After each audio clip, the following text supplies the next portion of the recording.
on va commencer tout de suite l'actualité en commençant par le meurtre de Louise, ou l'assassinat. On ne sait pas encore si ça a été prémédité ou pas. Donc cette petite fille de 11 ans qui a été retrouvée dans une forêt morte, voilà, autant dire les choses, et qui, comme vous l'imaginez bien, qui a retenti à travers tout le pays, puisque en fait ça commence à être un petit peu trop. Les gens ils disent putain, encore, ça ne s'arrêtera jamais. Pourtant, on comprend pas. Macron a pris des dispositions, on a changé de gouvernement. Qu'est-ce qui se passe ? On a un nouveau ministre de l'Intérieur, on a un nouveau ministre de la Justice. Mais normalement, c'est censé être magique, c'est censé être tout changé. Voilà. On a dit mince alors, ça va pas. Mais c'est pas comme ça que les choses changent. Mais c'est pas grave, on retente. Oui, il y a 2 gardes à vue en cours. Calme-toi madame, tu vas commencer tranquillement. On va, voilà, tranquille. On va te laisser parler, raconte-nous un peu ce qui se passe. Oui, il y a 2 gardes à vue en cours. Nous indiquons un homme de 23 ans et sa compagne âgée de 20 ans. On ne sait pas encore quel lien direct il y a avec cette affaire. Ils sont en garde à vue. Mais ce que l'on sait, selon nos informations, c'est que cet homme de 23 ans, il est connu défavorablement des services de police pour des faits de petite délinquance. Évidemment, les enquêteurs, ils vont essayer de retracer leur agenda et puis les foules de questions entre le moment où cette collégienne de 11 ans quitte donc son collège vers 15h, doit rentrer chez elle à proximité de ce parc et cette découverte macabre vers 2h du matin. Quel trajet a-t-elle emprunté ? Qui a-t-elle rencontré ? Avait-elle un rendez-vous ? Était-ce son trajet habituel ? Voilà, autant de questions. Mais l'enquête va relativement rapidement puisqu'il y a déjà, donc, comme je l'expliquais, 2 gardes à vue avec un homme défavorablement connu des services de police. Voilà, on va en parler de cette arrestation. Voilà. La petite Louise, 11 ans, retrouvée morte dans un bois, a été touchée à 8 reprises par un objet tranchant. Donc on est sur, on n'est pas sur un accident, on n'est pas sur une confrontation, un étranglement ou quoi. La personne était munie d'une arme blanche et n'a pas hésité à s'en servir, non pas une fois ou 2 fois, mais à 8 reprises. Donc on est clairement sur un meurtre. Maintenant la question c'est qui, pourquoi, mais au vu des images, des suspicions de la police, des hypothèses, on connaît à peu près les gens concernés par cette affaire, les gens qui seraient suspectés, on va le voir. Disparition de Louise en Essonne, l'autopsie révèle que la fillette a été frappée et poignardée. Donc là, on apprend en plus qui, c'est la question.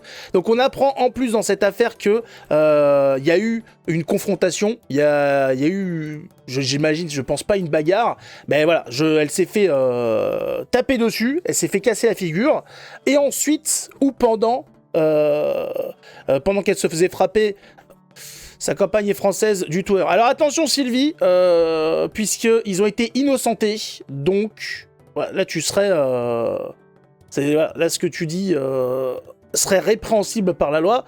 Je vais en parler en temps voulu. Ils ont été innocentés, le couple. Le couple a été remis en liberté par rapport à leur agenda. Comment ça, si ils ont été arrêtés, libérés, puis remis réinculpés. J'ai pas suivi la suite alors.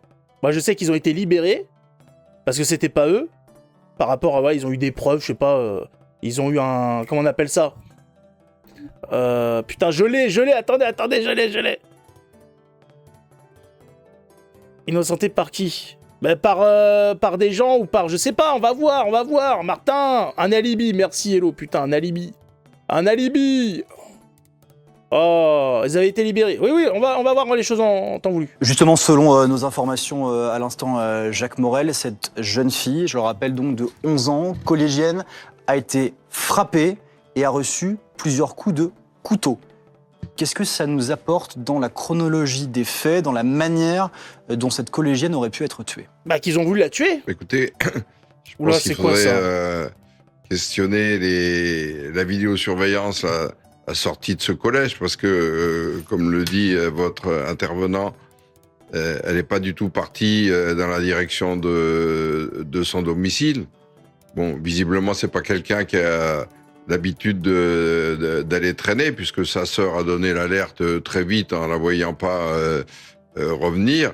Donc, soit elle avait un rendez-vous, elle avait peut-être accepté un rendez-vous avec une connaissance, ou ces rendez-vous qu'on peut obtenir sur les réseaux, ce qui expliquerait qu'elle est partie diamétralement opposée par rapport à son domicile.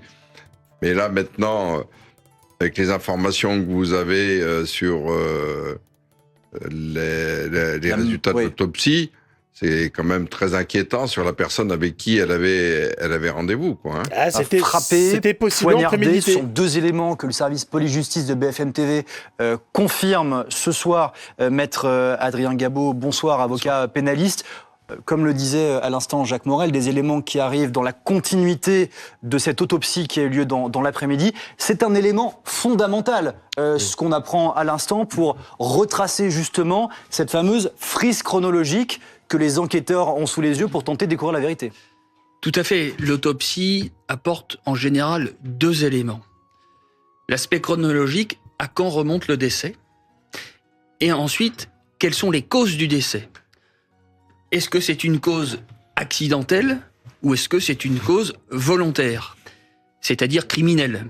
Et à cet égard, plusieurs coups de couteau plus des coups frappés, c'est évidemment dorénavant une thèse criminelle plus qu'une thèse, une certitude ça je l'ai deviné tout seul. T'as pas autre chose? D'un homicide. Parce qu'il y a l'acte volontaire de quelqu'un, enfin volontaire, on verra précisément les éléments qui nous parlent. Il y a une volonté quelque part. Il y a un acte commis sur son corps, avéré, certifié scientifiquement. Dès lors qu'il y a plusieurs coups de couteau, je ne vois pas comment plusieurs coups de couteau pourraient être involontaires. Donc on est sur un homicide volontaire. C'est en tout cas le sens des conclusions de cette autopsie. Même si évidemment on reste très prudent puisque une communication sera sûrement faite officielle. Oui, vas-y, tu tournes en rond. Mais qu'il l'a fait, bien sûr, et c'est bon, ça on le sait. Donc la petite Louise a été frappée, poignardée à plusieurs reprises, confirme l'autopsie. Ça, c'est l'image de la personne qui est suspectée. Voilà, le profil est intéressant, casquette, doudoune. Peut-être, si on a de la chance, petit jogging, petite paire de TN. Normal dans cette affaire. La réaction de la famille, on sera pas étonné. Les directives ont été données aux avocats et au personnel psychologique, de secours psychologique ou je sais pas quoi. Voilà, donc pas de récupération. Voilà, la famille demande qu'aucune récupération politique ne soit réalisée sur notre malheur. Voilà, donc comme d'habitude, on est face à des gens qui ont pas de couilles, quoi. On est Voilà, la gamine qui se fait tuer une deuxième fois par ses parents, parce qu'il faut pas qu'il y ait de récupération, parce que là, il faudrait pas faire en sorte que ça se reproduise pas, ce serait tellement con. Ce serait tellement dommage d'avoir une famille qui assume et qui explique devant tous les médias que ça ne doit plus se reproduire, qu'on sait qui sont les coupables à chaque fois, que c'est toujours pareil, qu'il faut que quelque chose soit fait, qu'il faut que ça s'arrête. Non. Voilà. Alors, Christophe Beaugrand-Guérin, c'est celui qui a acheté un enfant, il me semble. Hein. C'est ça, Bambou ? C'est celui qui est en couple avec un autre homme et qui achète des gamins en disant après, non mais il a pas de mère. C'est ça, ouais, c'est ça. C'est pas étonnant. Il s'est empressé, voilà. J'ai échangé avec le papa de Louise. Qu'est-ce que tu t'échanges quoi, toi ? T'échanges quoi ? Dégueulasse. Il remercie tous ceux qui se sont mobilisés et tous ceux qui soutiennent leur famille dans ce drame terrible. C'est plus qu'un drame terrible de perdre son enfant, monsieur. Tu es mort de l'intérieur. Ces gens, ce père et cette mère, ils sont morts en fait. C'est une mort avant sa propre mort.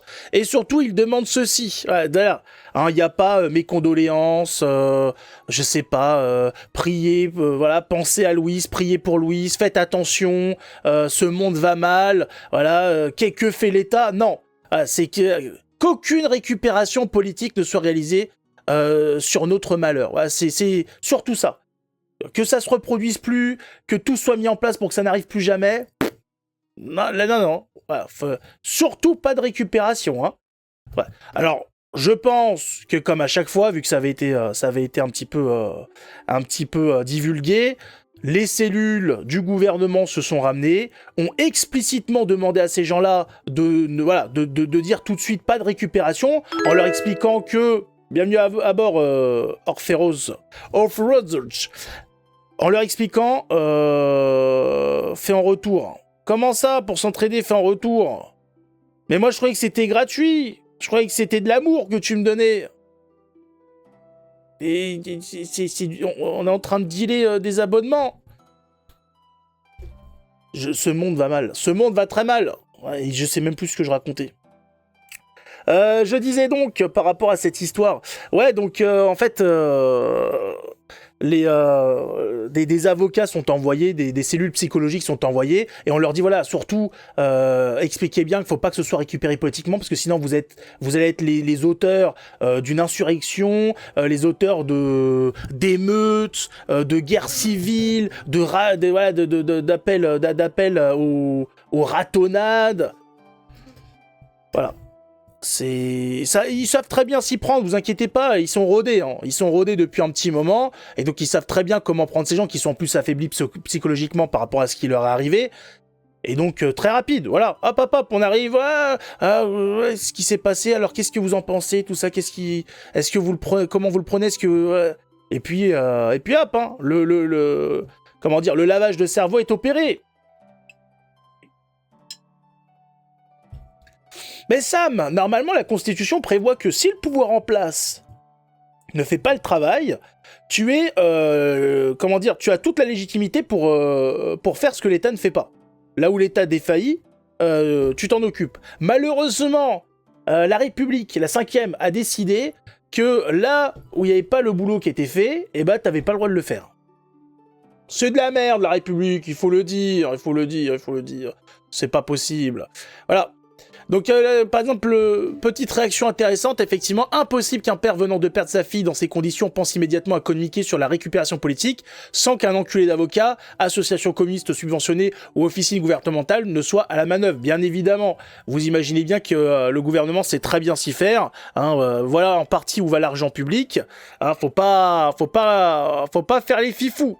Là, nous avons la vraie émotion d'un père. Ce monsieur est parti avec d'autres pour comment ils appelaient ça, qui participaient à la recherche. Voilà, il a fait partie de ceux qui sont partis à la recherche de Louise. Et vous allez voir la réaction d'un père qui a même pas perdu son enfant, mais qui est père et qui donc se sent touché par cette barbarie. Et qui va tout de suite réagir comme toute personne normale. Il va pas nous expliquer oui, pas de récupération. Que tout le monde s'est rejoint au niveau du hameau pour essayer un peu d'aider les forces de l'ordre. Donc tout le monde s'est passé le message toute la nuit, et encore ce matin aussi, tout le monde passait les messages pour voir un peu la continuité de l'affaire. Mais bon, on était quand même assez impuissants et on a essayé de chercher un peu à gauche à droite dans toutes les rues, mais ça n'a rien donné, quoi. Et donc on imagine votre émotion ce matin en ayant connaissance du dénouement.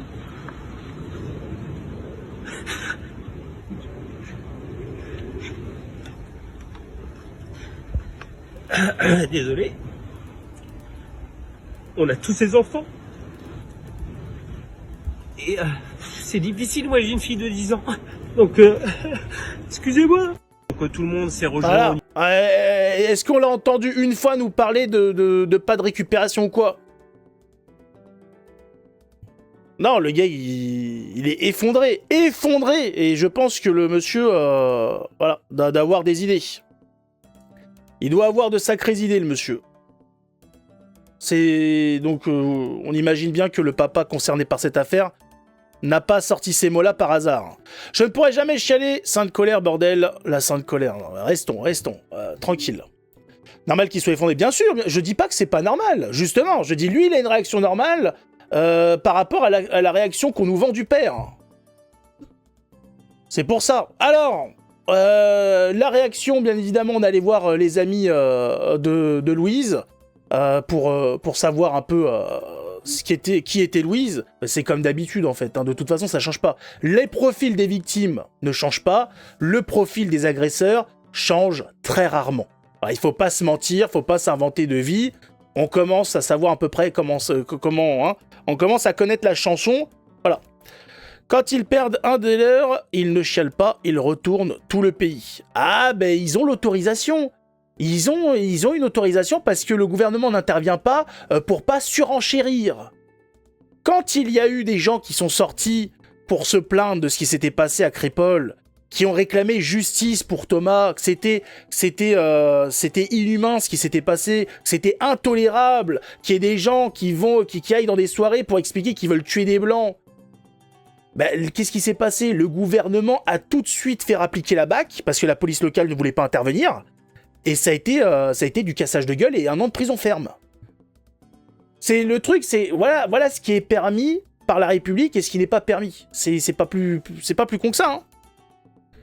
En face, ils chialent pas et ils retournent le pays parce qu'ils ont l'autorisation du gouvernement pour le faire. C'est la différence. Et tant d'autres, bien sûr. En fait, pour tout vous dire, nous sommes à Épinay-sur-Orge devant une chapelle qui est située à quelques dizaines de mètres du collège dans laquelle étudiait Louise. Regardez cette chapelle, beaucoup d'habitants rentrent depuis tout à l'heure dans cette chapelle rose à la main. Alors il y a des habitants, évidemment, des proches de la famille, des collégiens certainement, des camarades de Louise qui viennent ici lui rendre un dernier hommage. Dans cette chapelle, on sait que le maire de la commune ici d'Épinay-sur-Orge participe également à cet hommage. Une messe devrait également être célébrée aux alentours de 18h en hommage à Louise. C'est pour vous dire l'émotion qui est très forte ici à Épinay-sur-Orge, mais également à Longjumeau où le corps a été retrouvé à quelques centaines de mètres d'ici. Des roses sont déposées d'ailleurs à l'endroit où son corps a été découvert depuis ce matin, mais également devant son établissement scolaire. Des habitants émus et aussi très inquiets, des habitants que je vous propose d'écouter. Première chose, ma fille m'a dit moi je rentre plus à pied. Donc on va s'arranger, bien sûr, on va les rassurer. Et on se dit mais comment c'est possible en pleine journée, en plein après-midi, c'est un drame. Réaction de gauchiste, hein, je sais pas si vous voyez un petit peu les piercings, 3 piercings sur le pif. On comprend pas. Bah, madame, si avec tout ce qui s'est passé tu comprends pas, qu'est-ce que tu veux qu'on te dise aussi? Au bout d'un moment tu fais exprès. Je pense à ses parents, je me dis mais leur vie elle vient de s'arrêter aujourd'hui. Moi je suis rentrée à pied du collège pendant toute ma scolarité et ma soeur maintenant elle fait pareil. Et ce jour-là, elle aussi est rentrée à pied du collège et je me demande pas ce qui aurait pu arriver si elle était rentrée juste un peu plus tard. Je l'avais déjà vue et je lui ai déjà parlé hier, juste pour lui demander où était quelqu'un. Elle avait l'air gentille et joyeuse. Je trouve que c'est triste parce que ça aurait pu arriver à n'importe qui. Et je vais essayer de passer dans des chemins là où je sais qu'il y a des gens qui passent. Parce qu'avant, je passais par des petits chemins parfois, parce que c'était plus court. Et là, il n'y avait personne. Une émotion particulièrement vive, vous l'imaginez aussi dans l'établissement, dans le collège où était scolarisée Louise, 11 ans, de contacter par nos soins le rectorat nous confirme qu'un dispositif d'écoute psychologique sera mis en place dès ce lundi pour les élèves et les professeurs qui en ont besoin. Est-ce que j'ai... Oui, alors ça c'est après. Malheureusement, je l'ai pas mis de côté. Oh là là là là là là. Quel imbécile. Quel con. Est-ce que quelqu'un a mis un... Oui, bon, on s'en tape de brut officiel. Oh là là là là là là là là là là. Alors... ça c'était il y a 4 heures. Est-ce qu'on a plus récent? Breaking news. Ah bah ça commence déjà à se diffuser un petit peu partout. Hop hop hop hop hop hop hop hop hop hop hop hop.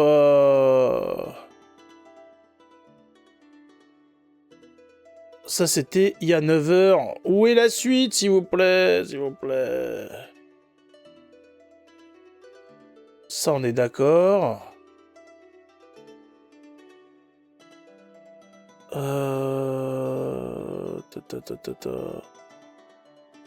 Alors voilà, c'était là. Bah voilà, il suffisait d'aller sur F de souche. Les 2 suspects mis hors de cause. La suspicion envers Ryan reposait sur sa ressemblance avec un homme visible sur les images de vidéosurveillance. Voilà, effectivement, les 2 suspects ont été mis hors de cause.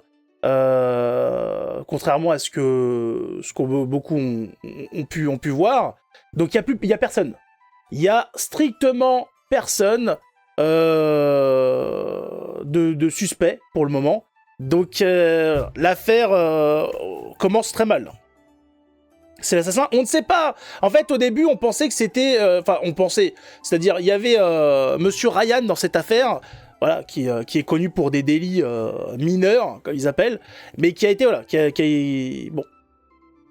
C'est... on sait pas. On sait pas. Mais Vince, faut pas le flouter. Mais on sait pas si c'est lui encore. Avec Ryan. Oui, ça, c'est encore autre chose. Ça, RHD... ça, voilà. Sur le couple, là, voilà. Il cache des choses. Je sais pas. Je ne sais pas du tout. La seule chose qu'on a sur cette affaire, El Ryan. Non, c'est pas El Ryan. Non, c'est Ryan B, là. Voilà, Ryan B, effectivement, qui était avec une copine, ou avec sa petite copine d'origine européenne. C'est comme ça qu'ils ont été présentés dans les médias. Donc voilà, Ryan d'origine étrangère et sa copine d'origine européenne.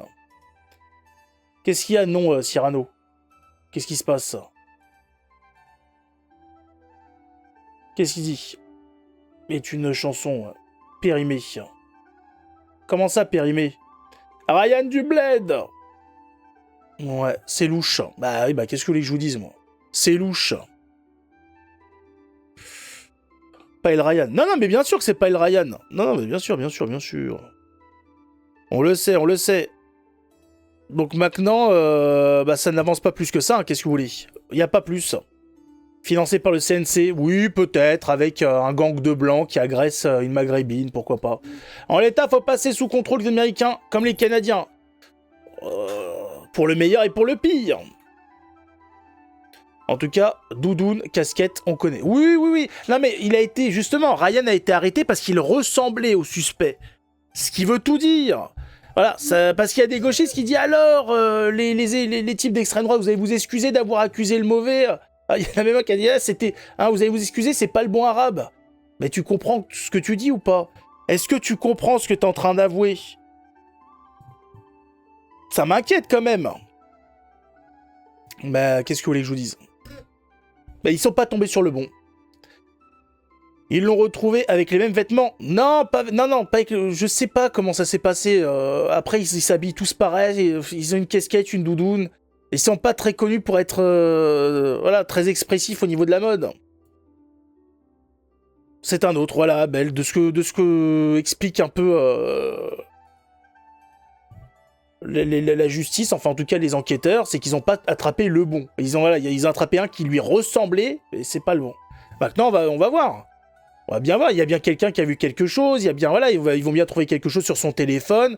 Si elle a pas pris le bon chemin, qu'elle a été invitée à aller au parc, il y a une trace quelque part.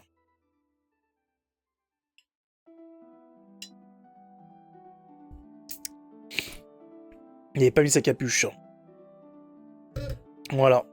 Et comment ils savent que c'est pas le bon s'il lui ressemblait? Bah j'imagine qu'ils ont mené une enquête, ils lui ont demandé qu'est-ce que t'as fait aujourd'hui. Il a dû leur expliquer ce qu'il a fait, et ça a dû être assez vrai pour qu'ils le remettent en liberté.